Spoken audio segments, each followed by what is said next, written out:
Welcome back. Well, while you're sitting back tonight, relaxing in front of the television, spare a thought for 10 railway enthusiasts on their way to Alice Springs the hard way. It's all part of a big farewell to the Ghan, the train which has had a somewhat bumpy career as our major link with Alice Springs. Now, the Ghan will finally grind to a halt late next month to make way for the first standard gauge train to the Red Centre. The building of the new link is seen as Australia's greatest railway project since the completion of the Trans-Australia Railway in 1917. This exclusive report from Graham Goodings. The team of railway enthusiasts from South Australia and Victoria thought the old line should go out in style. But when they couldn't organise a special train trip, they came up with the idea of the hand Ghan. The hand Ghan is a turn-of-the-century Kalamazoo hand-powered railway section car, borrowed from the Tasmanian Museum of Transport, and is a pretty basic way to travel. Starting off point this morning was Maree, 650 kilometres north of Adelaide and 875 kilometres south of Alice Springs. But none of the team who'll operate the hand Ghan 4 at a time seem daunted by the big job ahead of them. Following behind will be the other members of the party and their supplies in an A&R motorised section car. Just before the epic journey got underway, team leader Jeremy Brown said the only thing that may slow them up will be the hot weather. In the main, we're doing about 3 hours work a day.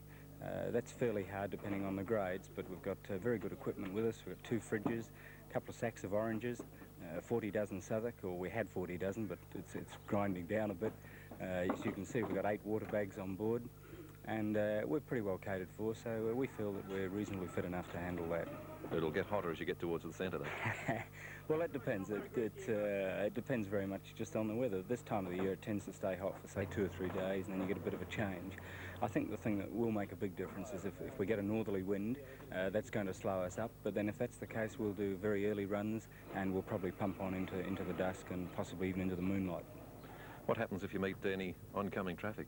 Well, there's no danger of that at all. The trolley is being run under A&R regulations. There's a senior roadmaster of the line who's travelling with us, and he'll make sure that we're off track at the right time to avoid a head-on with the Ghan. Well, what do you do at night? There's a lot of open country out there. Well, one thing, there's no women, but as I say, we've got plenty of beer. We'll be staying each night with the fettlers along the line in the old camps, and there's some pretty interesting people, and we've got a lot of stories ourselves to tell. And I think by the time we've cooked and we've had a few beers, that we'll probably be ready for sleep. Do you think you'll beat the new train in? We will. We will be there for sure in time to welcome the first train on the standard gauge. Some people have been unkind enough to say that you probably average a greater speed than the Ghan does. Well, I reckon on the downhill sections, yes. The Ghan got its name from the Afghan camel drivers who helped lay the track to the Alice back in the 1890s.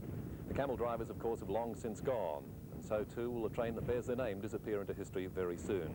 An occasion being marked by this excursion into the centre. So with little more than sweat and toil and 40 dozen cans of Southwark to look forward to over the next 9 days, we bid a fond farewell to the hand Ghan.